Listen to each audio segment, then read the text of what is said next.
हार्दिक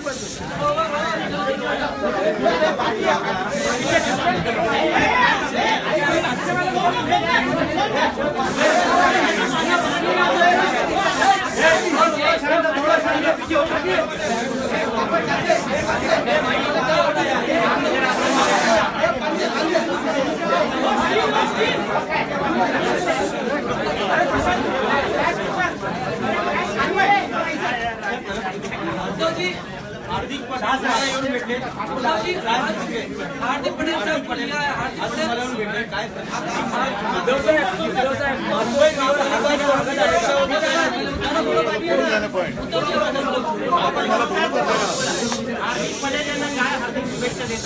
मातोश्रीवर हार्दिक स्वागत आहे का? झाले सगळ्यांचे प्रश्न?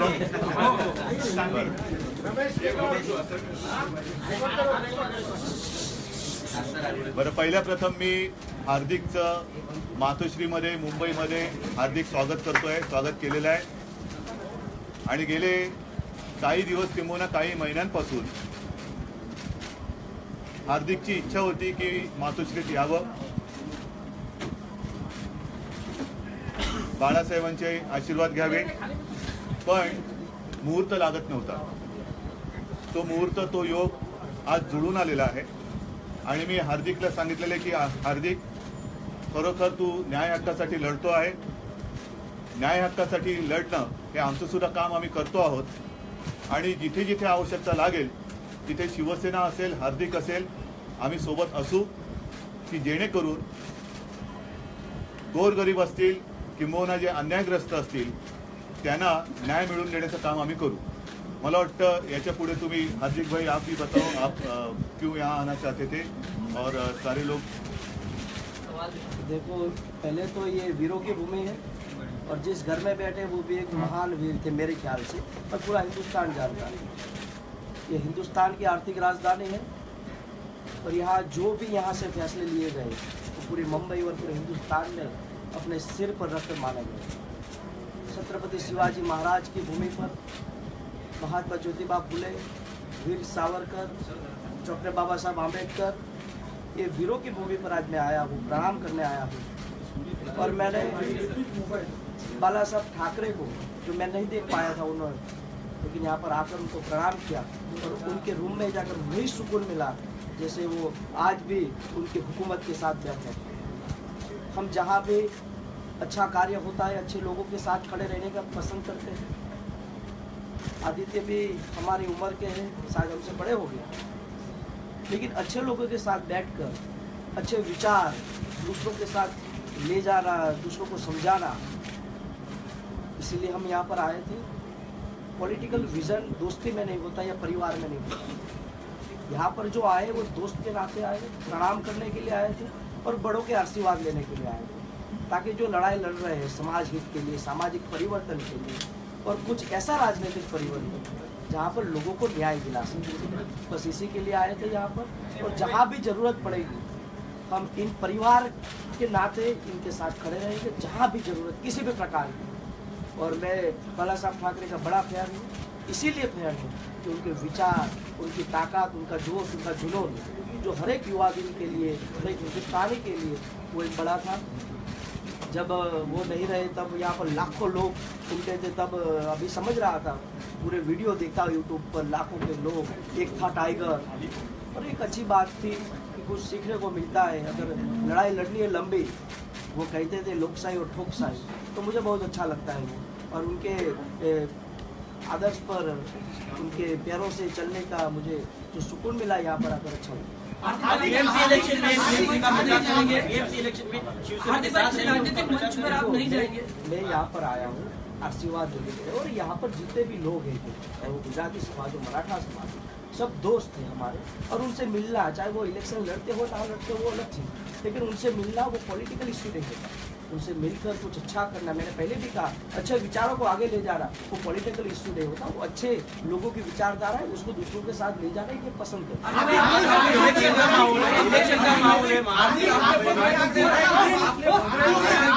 आपकी सभा के अंदर शिवसेना के कैंडिडेट है वो आने वाले हैं, शिवसेना के नेता आने वाले हैं. आपने कहा कि उनको जब मदद चाहिए हम तैयार हैं, उनको तो इस समय सबसे बड़ी बीएमसी चुनाव में गुजराती मतों की आवश्यकता है। देखो, शेर होता है वो कभी कहता नहीं कि मैं शेर हूँ, और शेर जो होता है वो पिंजरे में हो या चाहे जंगल में, शेर शेर ही कहा जाता है। मुझे नहीं लगता इन लोगों को जरूरत है, ये तो खुद लोगों को मदद करते हैं। और दूसरी बात कि यहाँ पर जो मैं आया हूँ वो मैं ये नहीं कह सकता कि मैं इनको मदद करने के लिए आया हूँ, मैं ये करने आया हूँ कि उनके आशीर्वाद मुझे चाहिए, क्योंकि मैं तो अभी 23 साल का बच्चा हूँ, अभी सीख रहा हूँ, समझ रहा हूँ, चाहे वो राजनीतिक हो, चाहे भौगोलिक हो, चाहे सामाजिक। और ये बड़े दुख की बात ये तो नहीं कि मदद की जरूरत है, बीएमसी महाराष्ट्र कि इन लोगों का है, जो मैं गर्व से कहता हूँ कि बाला साहब ठाकरे ने वो पूरी नींव रखी थी इस महाराष्ट्र के लोगों के लिए। और ये भगवा ये हिंदुत्व की शान है, और मैं हर समाज में मानता हूँ।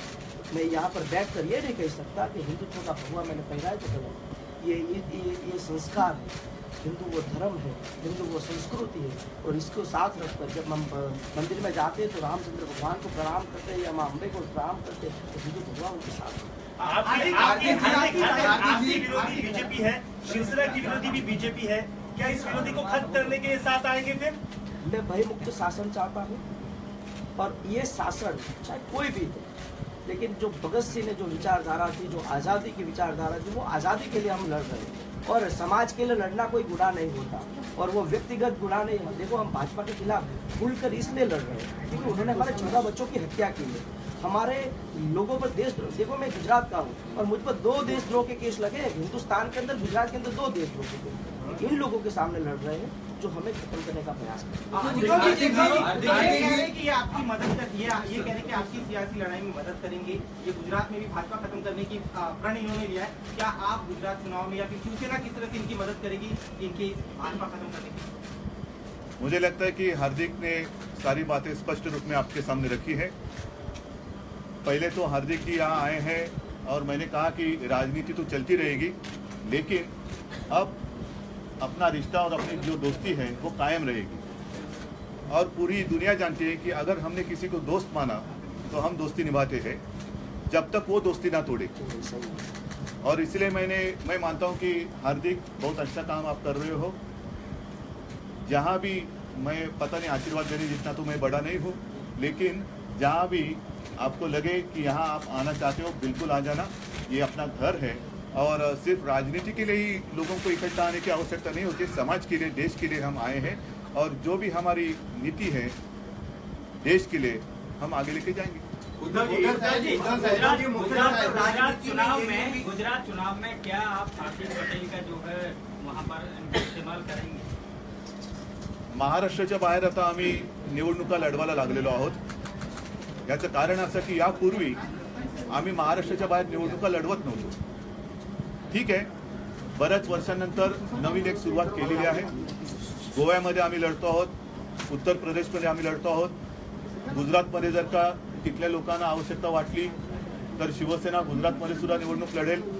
त्यावेळेला नक्कीच हार्दिक हा आमचा एक आघाडीचा चेहरा असेल आणि तिथे जे जे काही करणं शक्य असेल ते आम्ही सगळं करू।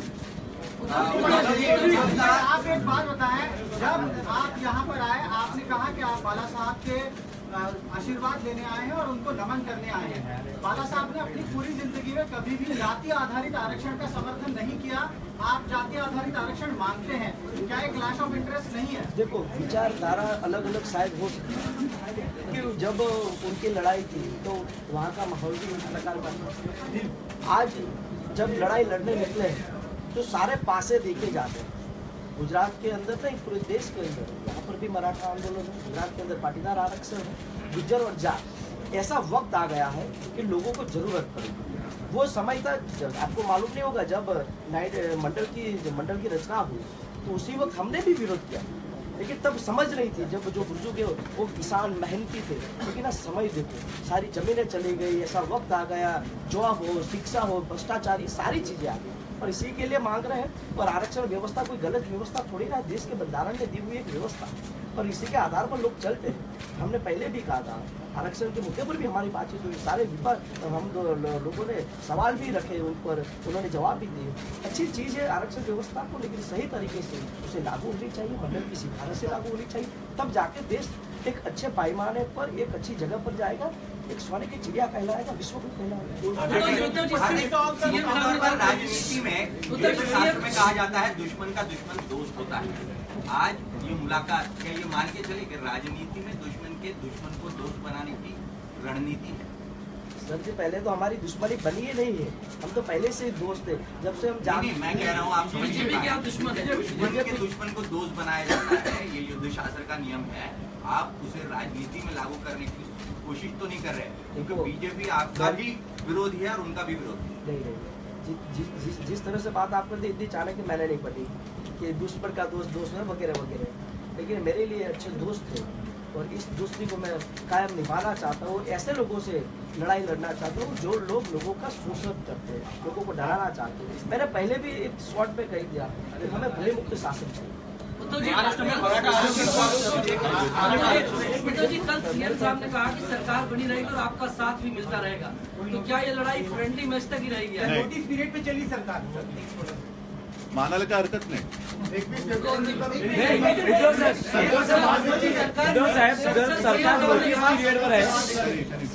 सरकार नोटीस पिरियडवर आहे तर हा नोटीस पिरियड किती वेळेचा आहे? सरकार चलती रहेगी और आप साथ बने रहेंगे? जरूरत नाहीये, आम्ही काही त्यांना बांधील नाही होत आणि शेवटी आम्ही त्यांना आपलं मानल्यानंतर पलीकडनं कसा प्रतिसाद मिळतोय त्याच्यावरती सगळ्या गोष्टी अवलंबून असतात। मी काल परवाच्या सभेमध्ये बोललेलो आहे की दिल्लीमध्ये निवडणूक होत असताना, दिल्ली म्हणजे विधानसभा नाही केंद्राची निवडणूक होत असताना आम्ही त्यांच्या सोबत होतो। विधानसभेमध्ये त्यांनी युती तोडली हे त्यांनी जाहीर केलेलं आहे। आता महापालिकेमध्ये त्यांची एकूण काय त्याला म्हणायचं रणनीती किंवा पारदर्शकता वगैरे वगैरे काय असेल ते असेल, हे पाहिल्यानंतर आम्ही विचार केला आणि आम्ही युती तोडलेली आहे। आता याच्या पुढे जर का मनभेद मतभेद याच्यामधला मला फरक काही कळत नाही। मन पहिलं असावं लागतं तर त्याच्यामध्ये भेद होऊ शकतात, पण जर का एखाद्या गोष्टीमध्ये मनच रमत नसेल तर त्या गोष्टीला काय अर्थ नाही। आणि म्हणून मला असं वाटतं की कुठेतरी आता या राजकारणाला पूर्णविराम देण्याची आवश्यकता आहे आणि म्हणून पुढे काय होणार त्याच्यापेक्षा आता सध्या तरी आम्ही वेगळे निवडणूक लढतो आहोत आणि मला खात्री आहे जे वातावरण मुंबई आणि सर्वत्र ठाणा असेल इतरत्र सगळीकडे निर्माण झालेलं आहे, आम्हाला युतीशिवाय जनता भरघोस आशीर्वाद देईल। नोटीस पिरियडवर आहे तुमच्याकडून ऐकायचं आहे उद्धव साहेब तुमच्याकडून ऐकायचं आहे की सरकार नोटीस पिरियडवर आहे का आणि हा नोटीस पिरियड किती वेळेचा असेल? आता निवडणूक म्हटल्यानंतर आचारसंहिता असते, आचारसंहितेचा एक काळ असतो, तसा नोटीस पिरियडचा सुद्धा एक काळ आहे। तो काळ तुम्हाला कळेल तरी क्या वो कार्यकाल 11 मार्च तक है? उत्तर प्रदेश चुनाव के नतीजे तक है क्या? उत्तर प्रदेश के चुनाव नतीजे तक रुकेंगे आप? असं काही सांगता येत नाही। उद्धव साहेब तुम्ही म्हणाला मन रमत नाहीये, मन नक्की कशात रमत नाही? युतीत रमत नाहीये की सत्तेत रमत नाहीये? हे बघा सुरुवात त्यांच्याकडनं झालेली आहे आणि आम्ही काही सत्तेचे लालची नाही आहोत। गेली 25 वर्ष आमच्याकडे आम्ही युतीत असताना सुद्धा किती काळ राज्याच्या सत्तेमध्ये आम्ही दोघंही होतो। त्याच्यामुळे सत्तेसाठी युती जर का असेल तर मग अशा युतीला काय अर्थ नाही।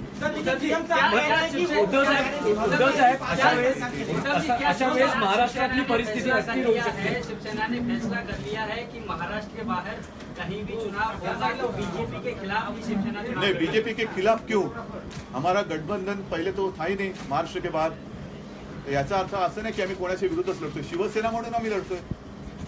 मग जर का आता गोव्यात आम्ही लढतोय मग ते लढताना शिवसेनेच्या विरुद्ध ते नाही लढत, उत्तर प्रदेशमध्ये आम्ही लढतो आहोत मग बीजेपी आमच्या विरुद्ध नाही लढत। पण आजपर्यंत आम्ही एका भावनेतून हिंदुत्वाच्या भावनेतून हिंदू मतांची विभागणी होऊ नये म्हणून इतर राज्यांमध्ये निवडणुका लढलो नव्हतो। तिथे आम्ही आमच्या कार्यकर्त्यांनी सांगितलं होतं की गुजरातमध्ये नरेंद्रभाई आहेत, मध्य प्रदेशमध्ये शिवराजजी आहेत, इकडे हे आहेत तिकडे ते आहेत। आमच्या लोकांना आम्ही थांबवून ठेवलेलं की लढू नका। पण आता समजा जर का बाहेर होत नसेल आणि घरातही होत नसेल मग त्या लोकांना मी का थांबू?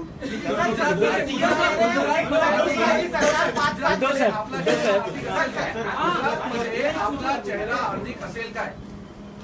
का नसावा? नसावा का? पण अजून आम्ही निवडणुकीपर्यंत गेलेलो नाही आहोत। आता हार्दिक पहिल्यांदा घरी आलेला आहे आणि त्यांनी त्याची भावना सांगितलेली की इथे येऊन त्यांना बाळासाहेबांना वंदन करायचं होतं। त्या भावनेतून आल्यानंतर सगळ्या गोष्टी काय एका बैठकीमध्ये बोलायलाच पाहिजे असं काही नाहीये।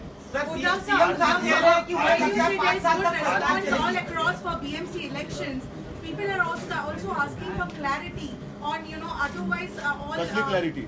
clarity on BJP, the way knots are tied apart from BMC elections, wherever you talk about state or you talk about हो पण ती क्लॅरिटी मी एकट्याने कशी देणार, त्याने पण दिली पाहिजे ना. So are you waiting for BJP's call on to give clarity? आता युतीसाठी सुद्धा मी थांबलो होतो.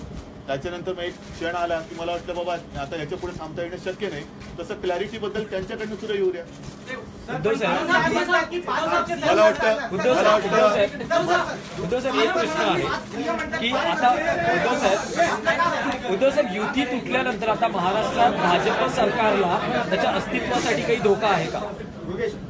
मुख्यमंत्र्यांकडे सगळ्या बातम्या असतात, गृह खातं त्यांच्याकडे आहे, त्याच्यामुळे त्यांना त्यांच्या सरकारला धोका आहे का हे त्यांचं गुप्तहेर खातं चांगल्या पद्धतीने सांगू. मला वाटतं सगळं मला ठीक